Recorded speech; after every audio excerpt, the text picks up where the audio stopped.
Gollnisch. Bonjour. Les institutions européennes dans lesquelles vous siégez ont subi des tirs tout azimuts ces derniers jours. Vous avez, vous, mis en cause, en ouverture de l'Assemblée plénière cette semaine, un haut fonctionnaire du Parlement européen. La Commission européenne elle-même a subi alors les foudres transcourant, j'allais dire, de toutes les tendances politiques quant à la nomination de son nouveau secrétaire général. Quoi, les institutions européennes prennent l'eau ? En tout cas, il y a un scandale, c'est la nomination éclair, d'abord comme secrétaire général adjoint alors qu'il n'en avait pas les titres, puis comme secrétaire général de la Commission, les deux promotions étant intervenues dans un espace de temps, je crois, de 10 minutes ou quelque chose comme cela, de M. Selmayr, qui est un ami personnel de M. Juncker, qui ne présentait absolument pas les titres. L'ouverture, la mise au concours de ce poste s'est faite de façon tout à fait artificielle. Il fallait qu'il y ait au moins 2 candidats. Il y a eu tout juste 2 candidats. Il fallait qu'il y ait un homme et une femme. Donc l'autre candidate était une collaboratrice de Mme Selmayr. Tout ceci a été révélé par un journaliste de Libération, qui n'est pas de nos amis, M. Quatremer, mais qui est un journaliste tout à fait compétent sur les questions européennes. J'ai, comme d'autres, proposé évidemment le débat dans l'hémicycle. J'y ai ajouté ce qui se trouvait dans les révélations de M. Quatremer, mais pas dans les interventions de mes collègues, une interrogation sur le pourquoi de la complaisance des 27 autres commissaires européens dans cette affaire. Il semblerait que M. Selmayr avait préparé un plan tendant à la revalorisation considérable, multipliée par 2, par 3, ou même davantage, les avantages en nature, les avantages financiers, voitures de fonction, etc., dont auraient disposé les anciens commissaires. Vous n'êtes pas étonné. L'eurosceptique que vous êtes n'est pas étonné par l'attitude. Enfin, pourquoi est-ce que vous prenez soudain un petit peu ce côté révulsé? Vous n'arrêtez pas de parler à l'encontre. Plus rien ne me choque dans ces institutions. Je suis plus choqué, si j'ose dire, par leur fonctionnement normal, entre guillemets, que par les anomalies en question. Mais enfin, quand on a la possibilité de le révéler, il y a une chose aussi dont j'étais le seul à rappeler, c'est quand même que le Parlement ferait mieux aussi de balayer devant sa porte, parce que le comportement de son secrétariat général est extraordinairement discutable, se comporte de façon tout à fait autoritaire. Le secrétaire général est lui-même un fonctionnaire politisé. M. Welle, qui est originaire d'ailleurs du même horizon. Ce sont les prétendus chrétiens-démocrates allemands qui trustent les uns après les autres toutes les places, pour un groupe politique, toutes les places de fonction. Absolument. Avant de travailler dans le sein de l'administration. Bien sûr, pour le groupe PPE. Mais ça, c'est parce que la Cour de justice de l'Union européenne vous a débouté dans un recours que vous aviez fait contre le Parlement. C'est pour cela que vous êtes remonté particulièrement? Je l'étais avant. Je dois vous dire que j'espérais au moins que le tribunal de l'Union européenne rétablirait le droit dans l'incroyable affaire des assistants parlementaires où nous avons j'ai prouvé en particulier, j'ai apporté toutes les preuves du travail de mon assistant qui ne sont pas jugées suffisamment probantes parce que, par exemple, les notes qu'il a rédigées ne sont pas signées de lui. Il eût été très facile de ma part de les lui faire signer. Je n'ai pas voulu faire de faux. Ce garçon aurait donc dû penser, il y a 6 ans, puisque l'affaire remonte à 6 années, il y a 6 ans, par exemple, qu'en me remettant une note sur telle ou telle question, il aurait dû signer, sans doute apposer ses empreintes digitales, peut-être une goutte de son sang pour qu'on puisse faire une recherche ADN, en se doutant qu'un jour, on contesterait son travail et par conséquent qu'il aurait à faire la preuve qu'il était bien l'auteur du document. C'est parfaitement ridicule. Il y aura des suites, vous allez vous pourvoir, je crois, vous avez déclaré. Je vais me pourvoir devant la Cour, sans illusion, mais sait-on jamais.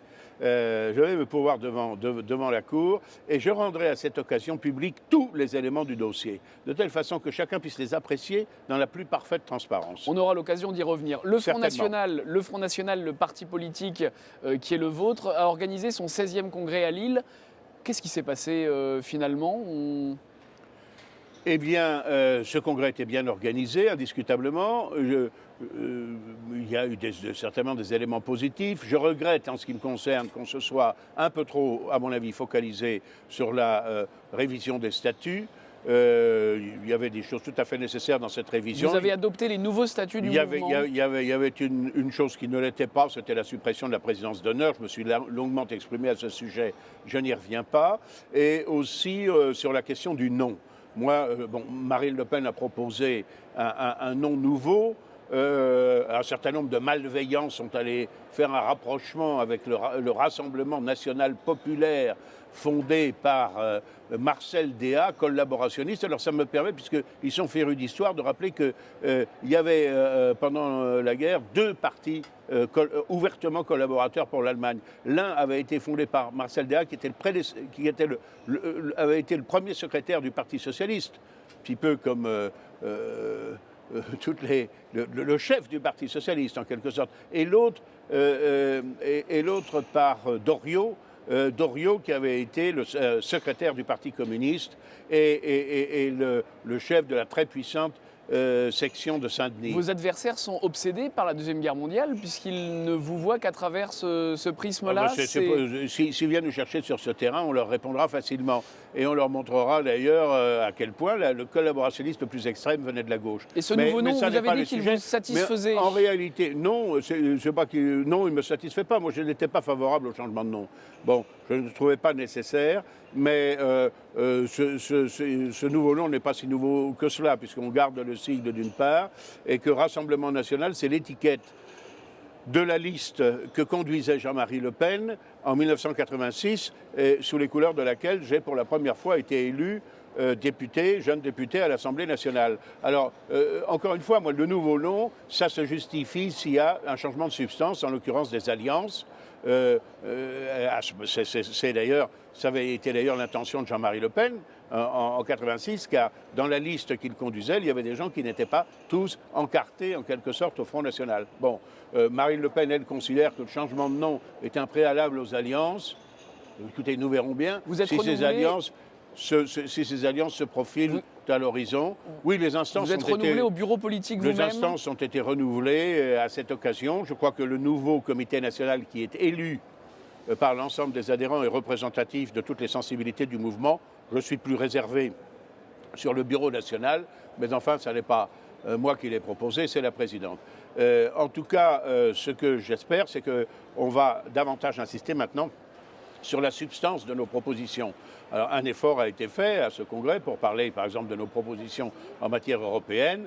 Je voudrais maintenant que l'on parle de nos propositions pour remédier au terrible déclin démographique de notre pays, au remplacement de la population française par d'autres populations, à la libération des énergies dans notre économie d'une façon sans doute différente de celle de M. Macron. Mais enfin, c'est vrai que le fiscalisme et la bureaucratie paralysent toute initiative chez nous. Je voudrais que l'on parle de la réforme de l'enseignement primaire, secondaire et supérieur. Je voudrais que l'on que l'on évoque tous ces sujets. Le renouveau industriel aussi, qui me paraît une nécessité. Il y a certainement matière à réflexion. Nous avions un programme extrêmement détaillé. Je pense qu'il est temps de le refondre en conservant les mêmes fondamentaux, mais en l'adaptant à la situation du monde actuel. Et en l'exposant. Bien sûr. Alors je vais vous demander d'exposer votre point de vue sur la situation de Mayotte. Crise à Mayotte, le gouvernement a dépêché d'ailleurs son ministre spécifiquement. Mayotte, c'est quoi? C'est une crise conjoncturelle ou une crise structurelle? Vous parliez de l'immigration, je crois qu'ils subissent. C'est extrêmement simple. Les deux fléaux qui frappent Mayotte s'appellent immigration, insécurité. Immigration parce que Mayotte ayant décidé de rester française alors que le reste des Comores s'est prononcé pour l'indépendance, maintenant les Comores ont une situation économique extrêmement difficile et l'on vient de partout, en bateau, en pirogue, etc. On vient de partout pour aller à Mayotte parce que la France ne laisse personne mourir de faim. Alors, il y a une immigration terrible, et puis l'ordre public n'est pas assuré. Il y a une criminalité qui est non moins terrible. Et l'on voit par conséquent ces Mahorais qui sont, pour la plupart d'ailleurs musulmans ou autres, mais enfin qui ont voulu rester français et qui aujourd'hui font font grève, manifestent à l'occasion de la venue de la ministre chargée des Outre-mer, parce qu'ils demandent qu'on arrête l'immigration et qu'on arrête l'insécurité. C'est exactement la même chose d'ailleurs en Guyane. C'est bon, et partout, l'autorité de l'État français est en déliquescence. Je rappelle que Marine Le Pen avait été très bien reçue lors de la campagne présidentielle à Mayotte. Moi, je pense que ce serait bien qu'elle y retourne si son emploi du temps, naturellement, le permet. Mais donc vous êtes d'accord avec la proposition de Laurent Wauquiez de la suppression, en tout cas au moins là-bas, du droit du sol? Je suis pour la suppression du droit, de l'automaticité du droit du sol. Vous venez partout. sur les positions de Wauquiez? Non, c'est Wauquiez qui fait semblant de venir sur nos positions à l'occasion de la seule maternité de Mayotte. Moi, je considère que le fait, pour un enfant dont les parents sont étrangers et qui aura donc la nationalité nécessairement de ses parents, de naître sur le sol français ne doit pas lui conférer automatiquement la nationalité française s'il ne la réclame pas ultérieurement et s'il n'apporte pas la preuve qu'il s'en est montré digne.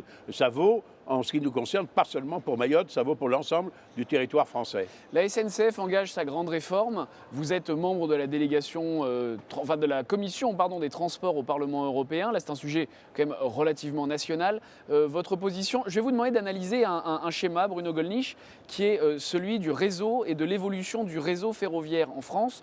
Qu'est-ce que ça vous inspire? Ça, c'est le début du siècle dernier, le début du XXe siècle. Et là, c'est une situation équivalente au réseau actuel. Ça vous inspire quoi? Je crois que votre schéma est extrêmement révélateur de la disparition de toutes ces lignes secondaires qui innervaient notre territoire. Mais qui n'étaient plus rentables. Mais a-t-on fait l'expérience de leur absence de rentabilité? Je vous signale que quand le schéma que vous me montrez, vous dites que c'est le début du XXe siècle, 1900, 1905, quelque chose comme ça. Eh bien, à cette époque, le réseau était privé. Et alors, là, je voudrais dénoncer quand même une imposture, parce que on nous dit, mais pour rentabiliser la SNCF, qui est considérablement déficitaire, n'est-ce pas, il faut changer le statut. C'est un faux problème. Tout le monde s'obnubile sur le statut. Le gouvernement parle du statut et des abus auxquels il donnait lieu. Certains abus, certains indiscutables, mais pas toujours, parce qu'il y a aussi des servitudes pour certains cheminots qui sont, je parle là chez eux pendant le week-end, pendant les fêtes, qui n'ont pas d'horaire régulier, etc. Bon, mais c'est un faux problème, puisque de toute façon, la plupart des gens qui étaient embauchés aujourd'hui étaient embauchés en dehors du statut, simplement comme contractuels. Bon, par conséquent, c'est un faux problème, le statut. Le statut, c'est l'arbre qui masque la forêt. Quel est le vrai problème? Le vrai problème, c'est la transformation de la SNCF en société par action. Et ça, je l'ai dit, ça me rappelle furieusement ce qui est arrivé au CEITA, Service d'exploitation industrielle des tabacs et des allumettes, qui était une organisation d'État. Il y avait en France de grandes manufactures de tabac, à commencer par celle de Strasbourg, dans les locaux de laquelle ma propre mère est née, figurez-vous, car mon grand-père dirigeait la manufacture de tabac de jeunes ingénieurs, dirigeait la manufacture de tabac de Strasbourg à cette époque. Eh bien, on a privatisé, ça a été vendu ensuite à des intérêts étrangers, Altadis, etc. Et puis, les usines ont été désaffectées, vendues par appartement, celles de Strasbourg comme les autres. Et puis, aujourd'hui, ils se vendent toujours autant de cigarettes en France qu'avant. Donc on ne vienne pas nous dire qu'on a fermé la fabrication de tabac pour des raisons de santé publique, mais il ne s'en fabrique plus une seule en France. Voilà le résultat. Et moi, c'est ce que je crains également pour la SNCF. Je ne défends pas les privilèges de la SNCF. Alors on me dit, oui, mais la privatisation, ça marche, vous voyez, la concurrence, ça va... Qui peut croire un seul instant mais que, tous ceux qui endettée comme elle l'est, la SNCF va être en mesure d'améliorer la qualité de ses services simplement parce que, par exemple, la Deutsche Bahn va pouvoir rouler sur les lignes de notre réseau ferroviaire et la concurrencer. Ça va évidemment achever de tuer l'entreprise malade. Vous séparez le matériel roulant des lignes? Non, je pense que c'est tout à fait une erreur, parce que en l'occurrence, il ne peut pas y avoir de concurrence. On est toujours obligé de passer sur les mêmes rails. Par conséquent, il ne fallait pas séparer, qu'il s'agisse de l'électricité, qu'il s'agisse des trains, il ne fallait pas séparer le réseau de, en quelque sorte, la distribution. Alors j'ai vu un article très intéressant dans un journal avec lequel je suis souvent d'accord, d'ailleurs, Valeurs Actuelles, qui lui est très favorable à cette privatisation et qui nous explique que finalement, en Angleterre, bien qu'il y ait eu quelques accidents, maintenant la sécurité est rétablie, les usagers sont satisfaits et qu'une très grande partie du réseau est privatisée. Et même chose en Italie, en Allemagne. Je pourrais ajouter au Japon. Au Japon, il y a des compagnies privées également, en dehors de la compagnie nationale. Et cette concurrence-là est très saine. Mais ce qu'oublie de dire ce journal, c'est qu'en Angleterre, au Japon, ailleurs, les concurrents de la société nationale, de la société étatique, sont eux-mêmes des Anglais ou des Italiens ou des Japonais. Or, la prétendue ouverture à la concurrence à laquelle on va procéder va consister à brader le service, en quelque sorte, à des entreprises étrangères. Et précisément parce que la SNCF est malade, ceci va achever notre compagnie nationale. Alors, je voudrais qu'on fasse exactement l'inverse de ce qu'on fait, puisqu'on nous dit qu'il y a des petites lignes qui ne sont pas rentables et qu'on veut les fermer. Au lieu de les fermer, proposons-la à l'exploitation privée, celle-là. On verra bien s'il y a des compagnies privées, petites ou grandes, qui veulent en assurer l'exploitation. Je suis persuadé que dans celles dont on nous dit qu'elles ne sont pas rentables, un opérateur privé pourra peut-être maintenir en réalité la liaison en vie. Alors je ne sais pas où est-ce que vous étiez samedi soir dernier, plutôt dans quel quartier de Lille, mais au stade de Lille, le match de football Lille-Montpellier qui s'est terminé sur un match nul. Je ne sais pas si vous suivez les résultats de Ligue 1.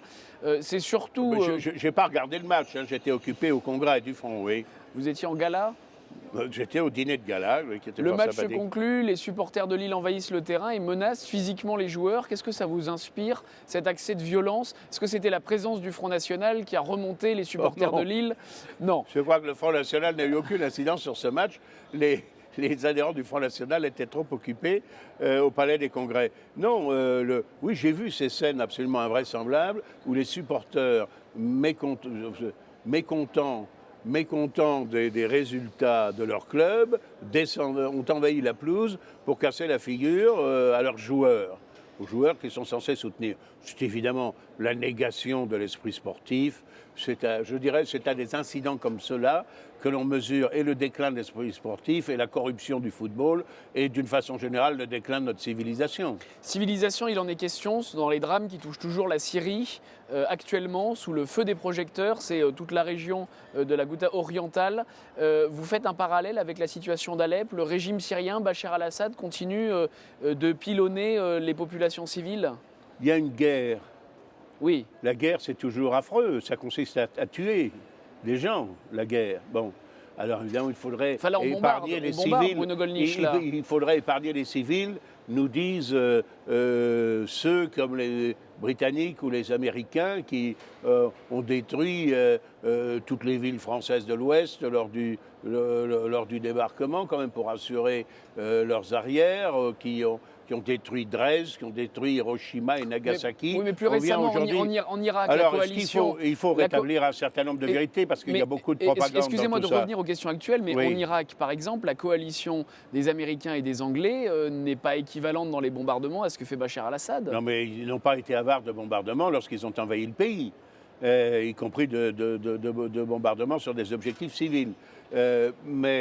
Qui ont fait des dégâts. Moi, j'ai vu un abri dans lequel étaient retranchés 500 civils qui a été frappé par 2 missiles successifs et les restes calcinés de ces 500 civils, hommes, femmes et vieillards, enfants, se sont retrouvés sur les murs. Voilà. Irak ? En Irak, bien sûr, à Bagdad. À Bagdad, tout le monde peut aller voir ça à Bagdad. Enfin, pouvait y aller à l'époque. Bon. On me dira que c'était une erreur.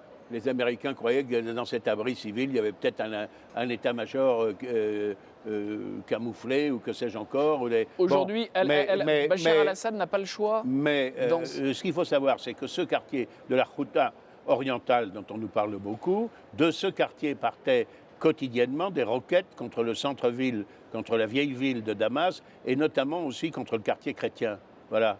Bon, nous sommes dans une guerre, le gouvernement qui, jusqu'à présent, le gouvernement légitime et reconnu de ce pays, reconquiert son territoire. Alors j'entendais là des tas de gens dire mais si le régime de Bachar el-Assad n'avait pas été soutenu par les Russes, par les Iraniens, il ne serait plus là, me disaient un certain nombre de collègues qui paraissaient le regretter. Si le régime de Bachar el-Assad n'était plus là, ce seraient les islamistes qui auraient pris le pouvoir dans ce pays. Bon, comme ils sont sur le point de le faire, d'ailleurs en Afghanistan, après 8 ou 10 ans de notre présence militaire là-bas. Bon, voilà la réalité. Bon, on sait très bien on a dit la même chose d'Alep. La situation à Alep a été dramatique. La ville d'Alep a été détruite au moment des combats. Maintenant, Alep revit. Alep a retrouvé la paix. Alep a retrouvé de l'animation du mouvement du commerce. Alep pense ses plaies et se reconstruit. Voilà, péniblement certes, mais... Une dernière question, on va fêter les 60 ans du prince Albert de Monaco et à grand renfort de publicité dans les magazines, les Français semblent s'intéresser à ces familles dynastiques. Oui, même dans la politique d'ailleurs, puisque finalement, Jean-Marie Le Pen, Marine Le Pen, Marion Maréchal Le Pen passionnent, à juste titre d'ailleurs, passionnent les médias. Je suis heureux que les mémoires de Jean-Marie, par exemple, connaissent un succès extraordinaire, car c'est un grand témoin, assurément un grand témoin de l'histoire. Voilà. Alors les Français sont attachés aux grandes familles, sont attachés à ce principe? Est-ce que les Français sont très républicains? Je crois que les Français ne se sont jamais tout à fait remis, la société française ne s'est jamais remis de ce parricide symbolique qu'a été l'assassinat du roi Louis XVI et ensuite de la reine Marie-Antoinette. Voilà. Je crois que la société française en est demeurée meurtrie, contrairement à d'autres, contrairement à la société britannique, contrairement à la société japonaise, qui ont conservé ces symboles d'unité. Ils sont plus essentiellement symboliques d'ailleurs, mais qui renvoient à beaucoup de souvenirs, qui renvoient à tout un décorum, qui renvoient à tout un patrimoine historique, culturel que sont les monarchies, y compris la monarchie des Grimaldi qui règne à Monaco et que vous évoquez. Écoutez, je souhaite longue vie, bien sûr, au prince régnant. Naturellement, que puis-je vous dire d'autre? Est-ce que les Français, pour autant, sont anti-républicains? Non, je crois qu'ils sont attachés à la République au sens du grand juriste Jean Bodin. Vous remontez loin. Je remonte au XVIe siècle, oui, en effet. C'est l'inventeur, en quelque sorte, du principe de souveraineté, summa potestas. Il explique ça très longuement, il explique en quoi cette souveraineté du prince est en quelque sorte la garantie de la liberté de la nation. Mais son livre s'appelait De Republica, de la République. Jean Bodin n'en était pas moins monarchiste, comme tout le monde à l'époque. Par Republica, il entend ce que nous appelons aujourd'hui l'État. Je crois que les Français sont attachés à la restauration de l'État. Merci, bonne continuation Bruno Gollnisch, à bientôt. Merci.